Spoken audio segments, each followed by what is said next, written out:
Welcome back to Finnegan's Garage. Thank you for hanging out. Do me a favor, hit the like and subscribe buttons and tell your friends, and we will keep cranking out awesome content for you to watch. Big changes here. We have a new shop dog. This is Bo. Say hi, Bo. Or lick your nuts, whatever. We were finally gonna make my C10 run. I realized something about myself. If I put a date on something or an event, I usually make it happen. So we decided we want to road trip this to Kernersville, North Carolina, home of MRC Fabrications, where my Cadillac is being worked on. So we're gonna get 4 of my friends to come in here. We're gonna dogpile this truck and finish the cooling system, the fuel system, the wiring, the plumbing, a complete stainless steel exhaust and the roll cage, bolt the bed on, bolt the front end on. I hope we have a heater, and then we're gonna go hit the road. That is the best, quickest way to get this thing rolling and to give you guys some more content about the C10. So that's what we're doing.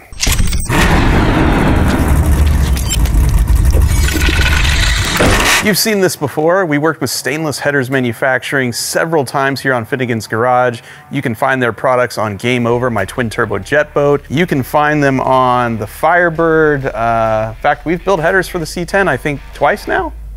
Yeah, I think twice now. And we're doing it a third time. Once again, we have changed our minds about the design of the exhaust system on this truck.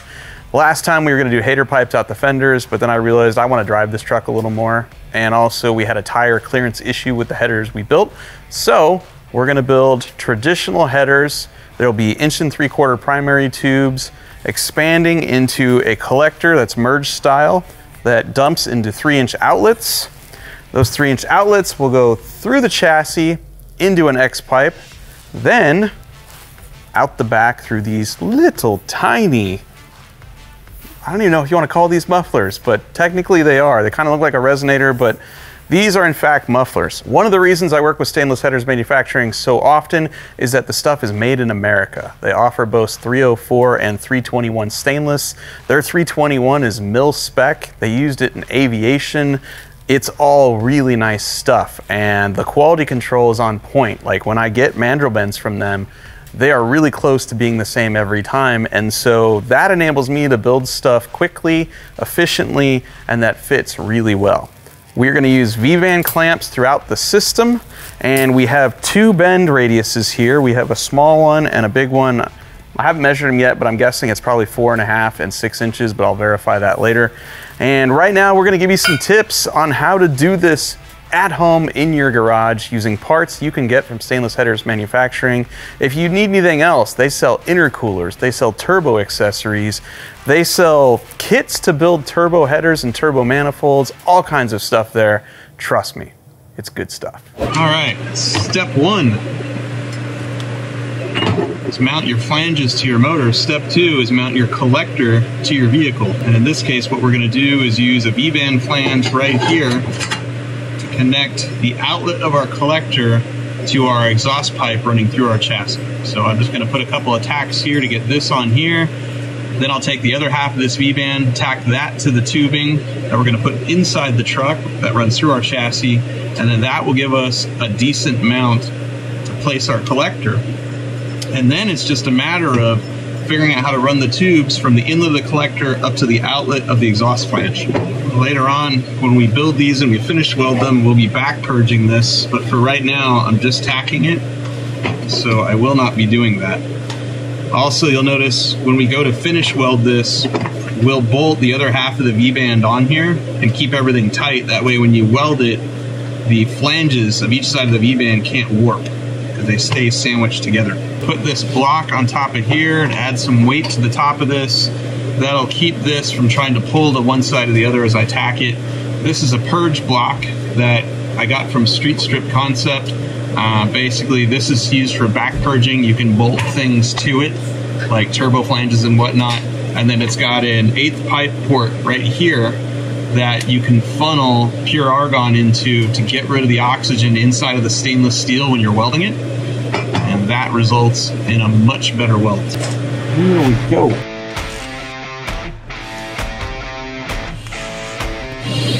There's 3 tacks. I'm going to tack it on all 4 sides. Got to keep it round and level. There we go. You can hear it pinging and whatnot as the metal moves around. Stainless will move a lot, which is why it's really important to stabilize it as best you can. All right, there we go. So now our V-band is on our collector, and we can use this side of the V-band to mount to the truck, to the exhaust system in the truck, and then it'll hold this really tight, and then once we start putting tubes in here, it'll further stabilize the thing. It's one down, one to go.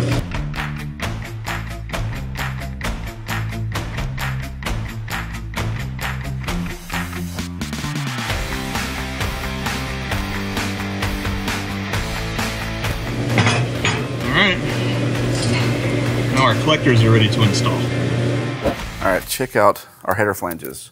These are absolutely gorgeous. These came from MRC Fab. Just appreciate how nice these are. The mill job, everything about them. Our pipes will slip right into here, bottom out right in there. Nice tight fit. Sexy. I love them. So right now I'm going to bolt these up tight with the gasket. I'm going to put the plug wires on and put the starter on. Got the heat shield on for the starter. Make sure everything is bolted to the engine where it needs to be before you make these. Don't make that mistake. So, this is just round 3.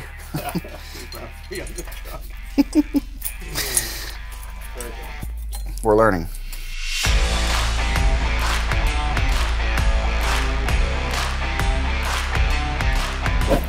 Well, I'm under the truck. Before I tell you about the plan for the exhaust system, let's just go backwards in history a little bit. The year is 2007. I am a younger, slimmer, much more attractive version of myself. Not that I'm not cool now, I am, but back then, you should have seen me.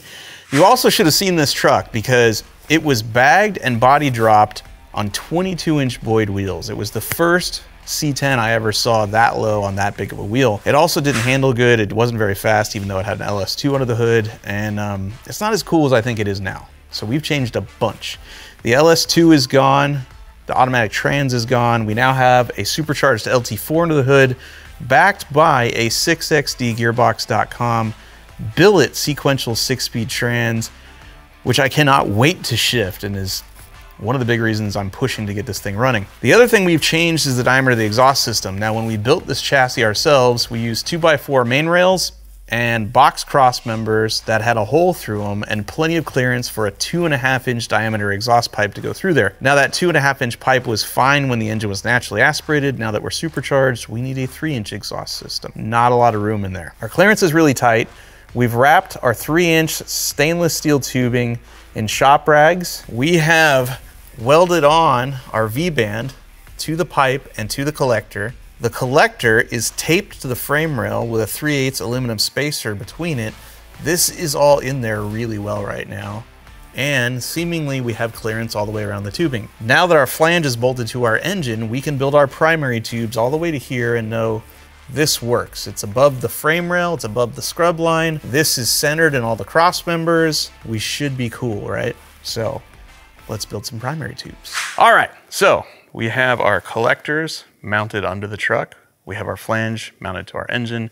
We now need to start playing man Legos with all of this tubing to make primary tubes that connect the two things together. Before we get started, I'm gonna show you something. We have 2 different centerline radius tubes. Now, these are both 1.75" diameter tubes, but this J-bend has a 6-inch centerline radius. This 180 has a 5-inch centerline radius. So I'll hold those next to each other and you can kind of see how this one has a tighter bend radius than this one. Why do we need that? We might not, but you never know. Having the 2 different radiuses gives you the ability to tuck tubes in behind other tubes when you get into tight areas in the engine compartment of the truck. That's all. Now, we've showed you this tool before, but I'll show it again because it's totally worth pointing it out to you. This is the Furick Markout Pro. This tool gives you the ability to accurately mark the tubing from 0 to 180 degrees and gives you the ability to repeat cuts and know how much tubing am I cutting to achieve which angle. So that once you mark this and go over there, fit it to the truck, you can come back and say, okay, I need to take 5 more degrees off this thing. Well, no big deal. You just swing this over and mark 5 degrees off, put it in the saw, cut it. The cut is perfect every time because you're marking perfectly straight across the tubing at the correct angle. Love this thing.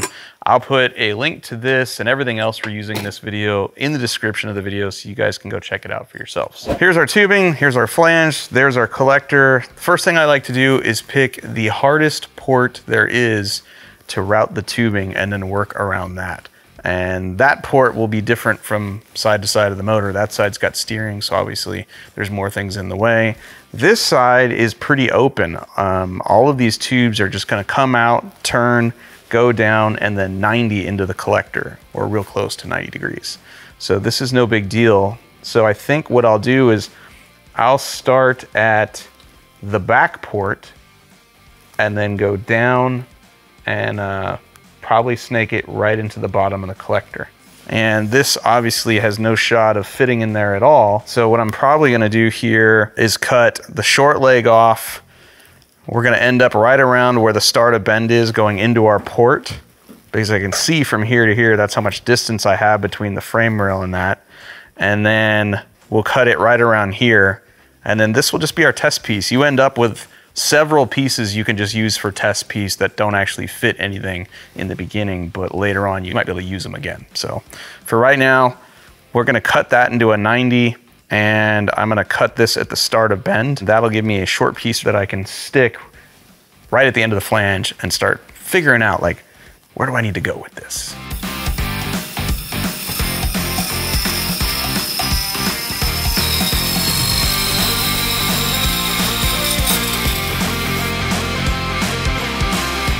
All right, first thing I did was take our angle finder, put it on the side of the chassis, zeroed it, and then I put it on the side of the engine, and it said 22 degrees. Go over there to our markout tool, put 22 degrees in it, and that's gonna be a rough start right there. So if you notice, that's kind of an oval shape. It's because we cut it right in the middle of a bend. So I'm gonna put it right here, hit it with a mallet, get most of the shape back, and then I'm gonna use the tools we made before, clamp these in the vise. Then I'll use a smaller hammer to go around the edge and make this perfectly round for a perfect fit.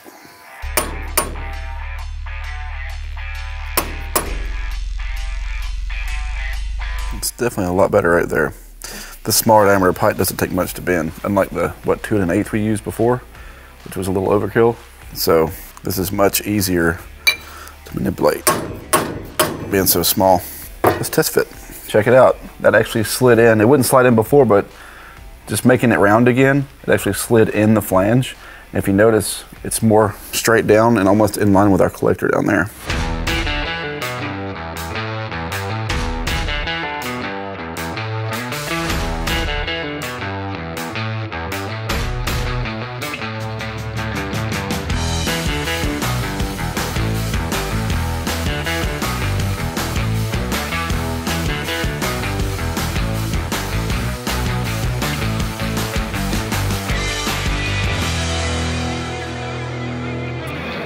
That went really well. I think that is the fastest either of us have ever built a header in our entire lives.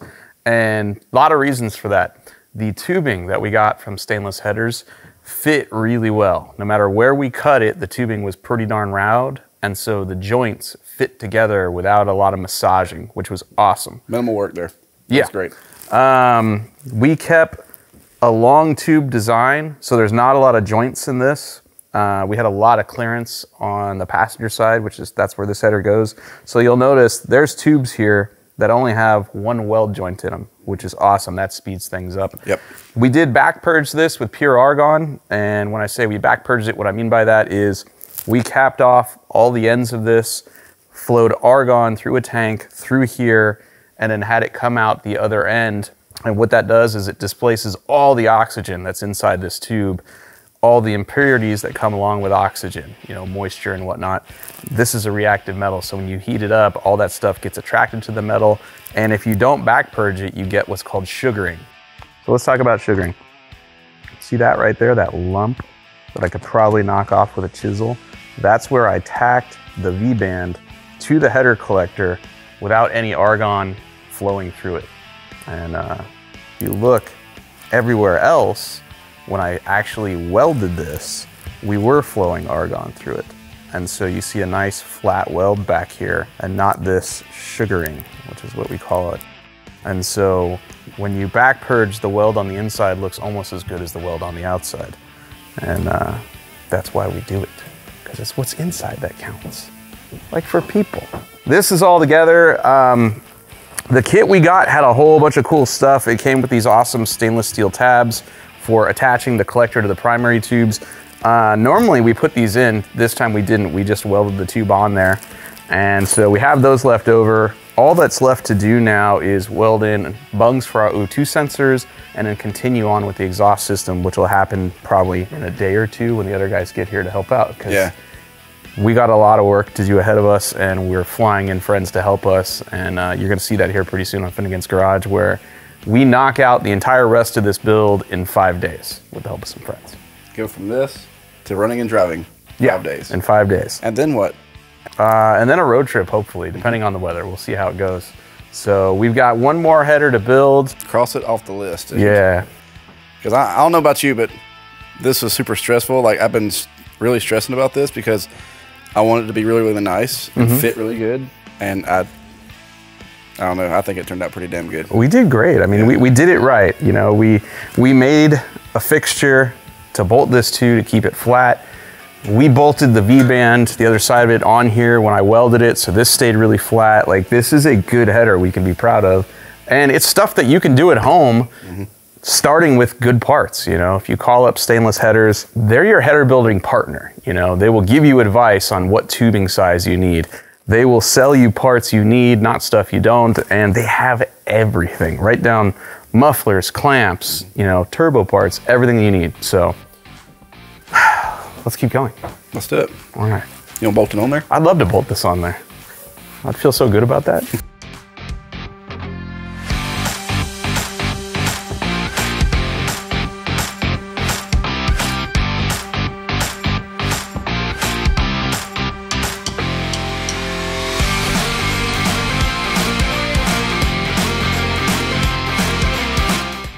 Don't even have to pull the plugs. Look at that. Manifold side, there it is.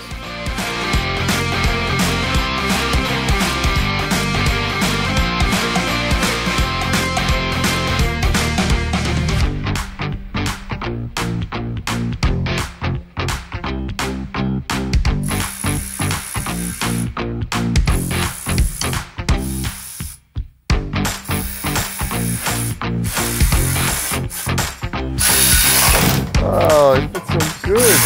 Pythons are bleeding today. They'll be all right though, don't worry. All right, let's do the other side. Yes, give me a clap.